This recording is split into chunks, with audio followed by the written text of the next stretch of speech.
Suga Sean and Aljamain Sterling will never fight again. Now, you got to understand, all you got to do is look to history, right? Historically speaking, what happens? Do we do immediate rematches? Yes, we do immediate rematches. Do we do rematches? Not as often, no. They happen.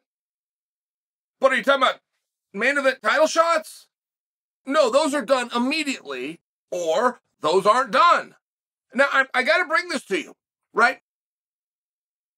We have a number of analytics departments within MMA, and they are all a complete waste of money.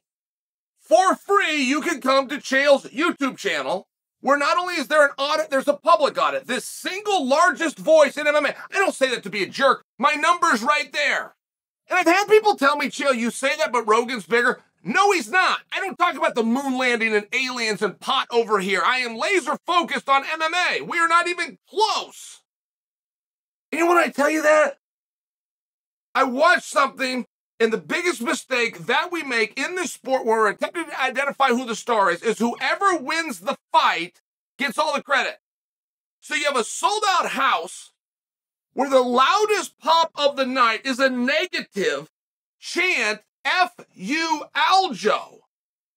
The largest reception of the entire night is when Aljo comes through the curtain, and it was negative. They were booing him. I understand all of those things. That fight in that sold-out arena, had Aljo won, would have gone credit to Aljo. But because he lost, it goes the other way. I'm telling you, this is how this sport is done. If you have a massive fight, whoever wins it takes all the credit for every popcorn and beer sold. You can see the problem with that, right? Because you're not stupid. But that's the way that this works, which is why it's so incredibly flawed, which is why you don't need your analytics department. You can just come to my YouTube page. Now, far more over than that, Aljo was a gentleman. He was very polite. I had somebody call me and tell me that Aljo in defeat became their favorite fighter. They could not believe how humble he was and how proper he was. Those things are true. Aljo represented himself very well, and he gave Sean his 15 minutes of fame. That's true.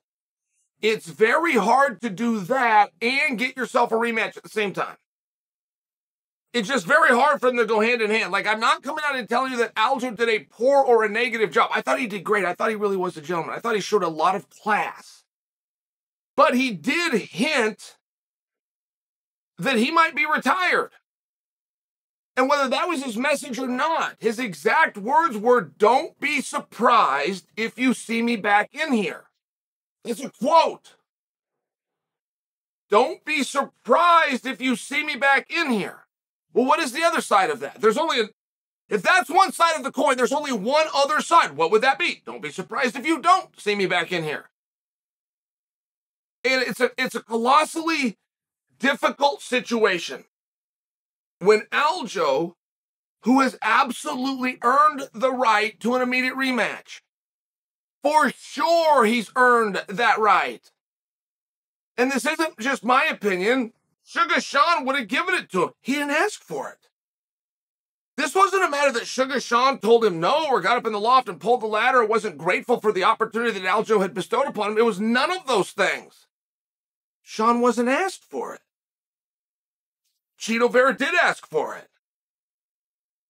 Sean told Chito Vera yes in front of the world. Now we're moving in that direction. We're moving there very rapidly. I do understand 45 minutes later at a post-fight press conference in between bites of pizza, which whoever is running the goddamn PR team, stop the fighters from bringing goddamn pizza to the press conference. They'll listen to you. You don't need a buffer. You don't need to go get Elliot and the team. Say to them, don't take food up there, and they won't take it. At any rate, in between bites of pizza, Aljo finally says, I would like the rematch, but you got to understand the very meaningful and significant difference, okay? We have to take the guy at his word. We don't have anything else, and it doesn't matter if it's a gimmick or a shtick. We're bound to what he said. These aren't Chael's rules. It's the rules of the goddamn press conference. There's no punches being thrown. There's no training camp and no kicks, and there's no allies and partners and managers. It's nothing but words. We have to take your words. They matter. So when you attempt in between bites of a goddamn pizza to try to show that you're relaxed, right? I'm trying to show I'm relaxed. If I'm doing an interview and somebody's asked me that and I don't want to do it, I can pick up my nails. This is a great tactic. This shows that I'm not really that into what you're saying. It's a condescension, but it also shows a relaxation on my part. It's just a tactic you do. So if your gimmick is no better than a goddamn cold slice of pizza with nothing to wash it down, don't do it. Everything matters. Your words were, I'm going to 145. I'm never fighting at this weight class again. I don't disagree with that. I think that makes a lot of sense. Words have also been the Dishalavili and the Aljo. They got to work something out, right? So if they don't want to fight, they don't want to compete. I respect that. If Aljo stays within the division, he goes and becomes a contender, which is exactly what Merab is. They're fighting and they're competing. And whether that's for headlines and mandates of the masses, whether that's for retweets and follows on social media, however you want to do it, you're now in a fight with a guy that you said you don't want to fight.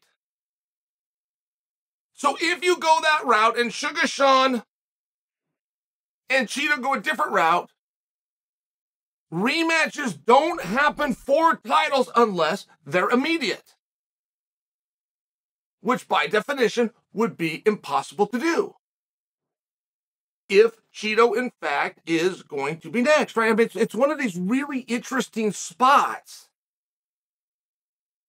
where everything is now on the table. And I did think it was a missed opportunity. I do concede that Aljo had sportsmanship. I concede that his character and his politeness came through fully. I just share for you that is the greatest bantamweight ever, who could only be argued by Dominic Cruz. He deserves a rematch, but he didn't ask for a rematch. And he told us to not be surprised if he's back, which means don't be surprised if I'm not back. These aren't my words, and these aren't my thoughts. That's what happened. And my biggest message of everything that I've said, stop letting fighters bring food to a press conference.